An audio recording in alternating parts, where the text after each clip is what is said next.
Kota di atas bukit di lembah Bugor Nahoum di Syria terbentang mengelilingi gedung dari masa restorasi. Berada pada ketinggian 950 meter di atas permukaan laut, pasukan pemberani di bawah rezim Muslim di Damaskus pada awalnya menduduki tempat ini.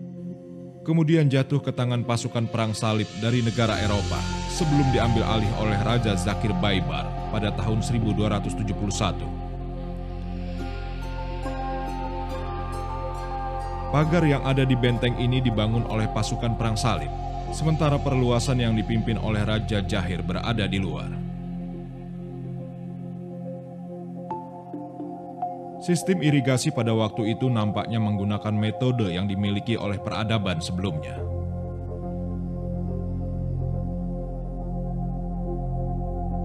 Bendungan yang tinggi ini dibangun berdasarkan konsep peradaban Yunani.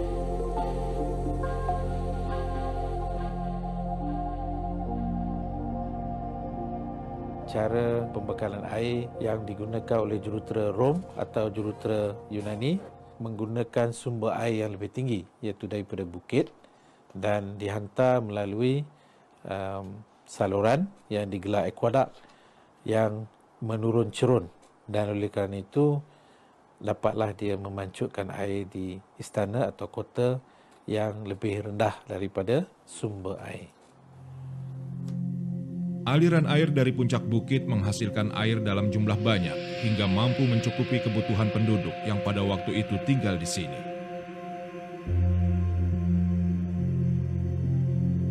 Ini adalah metode Yunani yang pernah digunakan pada masa awal adanya teknik pemerintahan Islam sebelum perubahan mengambil alih pada abad ke-13.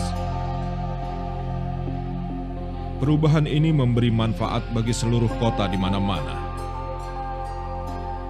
Kincir angin atau Nauriyah di Payum, Mesir adalah di antara perubahan kecil yang terjadi pada masa kejayaan Kekaisaran Islam yang menunjang kemakmuran penduduk yang tinggal di sekitarnya, merubah mereka dari kaum nomaden menjadi penduduk menetap. Di bawah Kekaisaran Islam, sistem irigasi sudah berkembang sehingga mereka tidak lagi bergantung pada tenaga manusia maupun hewan.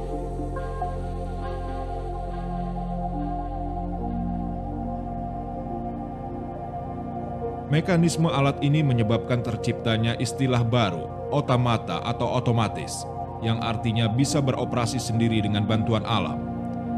Mekanisme ini mengubah perputaran air menjadi dua fungsi. Dengan bantuan gravitasi, arus air mendorong alat yang sudah terisi secara terus-menerus. Sementara itu, air dialirkan untuk memenuhi kebutuhan penduduk dan juga untuk tujuan pertanian.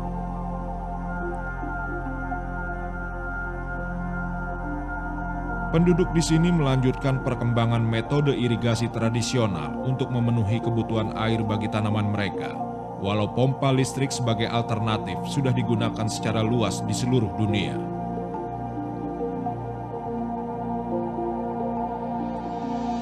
Sampai sekarang, Fayum dikenal karena produksi gandum, anggur, zaitun, dan kapas yang berkualitas tinggi.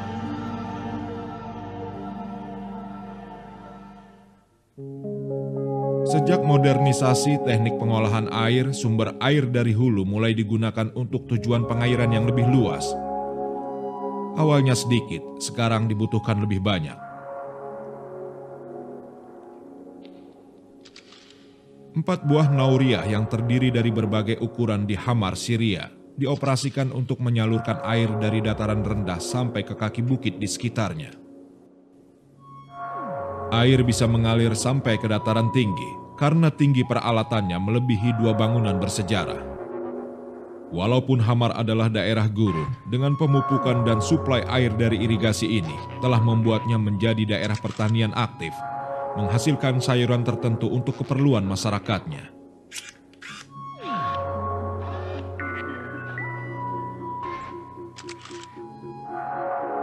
Di Kekaisaran Islam, dukungan pemerintah pada sistem pengairan untuk pertanian adalah kewajiban agama.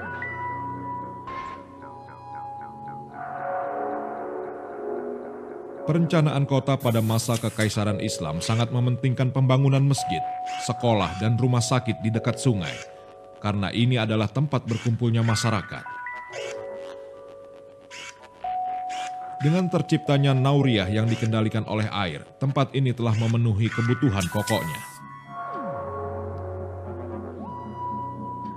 Alat ini terbuat dari kayu untuk alasan tertentu, bisa menahan air, mudah dibuat dan didapat, dan juga mudah bagi pemerintah untuk membantu pembuatan alat ini di seluruh daerah. Tut atau mulberry dipilih karena kayunya mempunyai karakteristik yang bagus. Kayu ini memberi kekuatan pada strukturnya dan ternyata mengandung natrium matrix yang perannya seperti pelumas untuk mengurangi gesekan.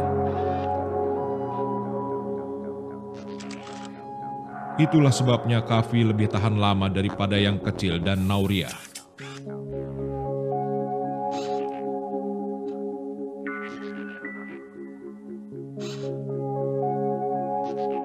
Ini adalah bagian dalam rumah sakit yang dulu dikenal sebagai Bimaristan. Sekarang sudah berubah menjadi restoran. Sistem saluran pipa di rumah sakit ini diperkenalkan pada masa Kekaisaran Islam. Hammam adalah tempat pemandian umum yang dilengkapi dengan sauna, terdapat di rumah sakit ini, khususnya untuk memandikan pasien penyakit fisik dan mental. Baskom ini digunakan untuk memanaskan air untuk sauna. Area pemanas air dibuat tidak terlihat di sebelah tempat ini, yang menyalurkan air melalui pipa dan memutarkan ke pipa pengeluaran.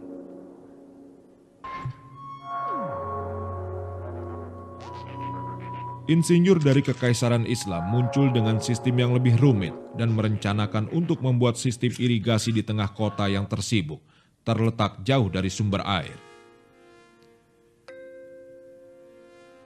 Untuk tujuan ini, sumber air diarahkan ke saluran yang lebih sempit untuk menghasilkan aliran air yang lebih kuat.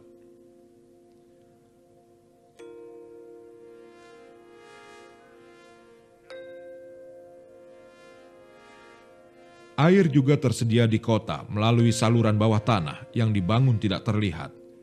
Siapa yang bisa menyangka jika di bawah jalan sekitar 5 kaki ini terdapat saluran dengan arus air yang deras mengalir ke daerah perumahan dan kantor pemerintahan di tengah-tengah Damaskus.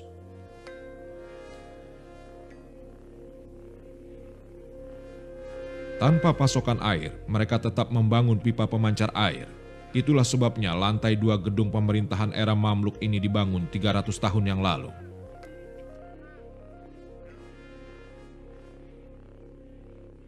Dikatakan bahwa jenis mekanisme ini diciptakan oleh seorang insinyur partikelir bernama Badius pada masa Al-Jazari, lahir pada tahun 1174 di Zazari, Turki.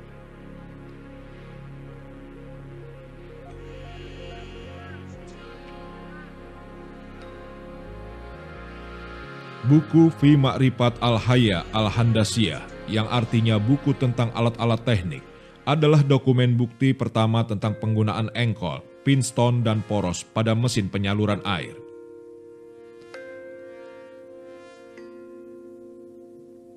Al-Jazari menggunakan 2 poros berlawanan untuk menarik air yang dihisap oleh piston dan kemudian didorong ke atas.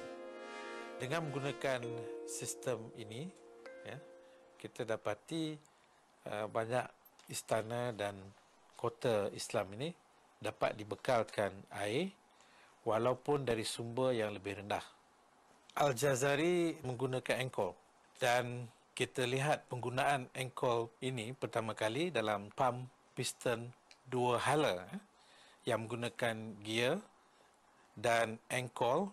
Engkol ini merupakan mekanisme untuk menukar gerakan putaran kepada gerakan salingan yang menggunakan 2 piston yang berlawanan yang bergerak secara salingan untuk mengempam air dari aras yang bawah ke atas. Ini adalah metode yang mengatur agar air memancar yang dimungkinkan dengan penghisapan putaran pergerakan dari poros.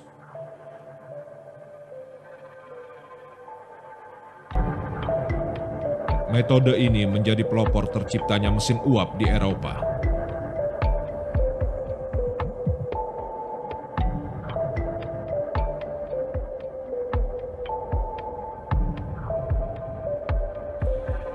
Enjin warp steam yang dicipta oleh James Watt pada mulanya hanya digunakan untuk mengepam air dengan menggunakan piston. Tapi kemudian James Watt telah menggunakan mekanisme Encol untuk menukar gerakan salingan piston steamnya itu kepada gerakan putaran roda. Maka enjin ini boleh digunakan untuk misalnya kereta api dan kemudiannya kapal. Lewat abad ke-19 ketika enjin pembakaran dalaman dicipta, enjin ini terpaksa menggunakan Encol.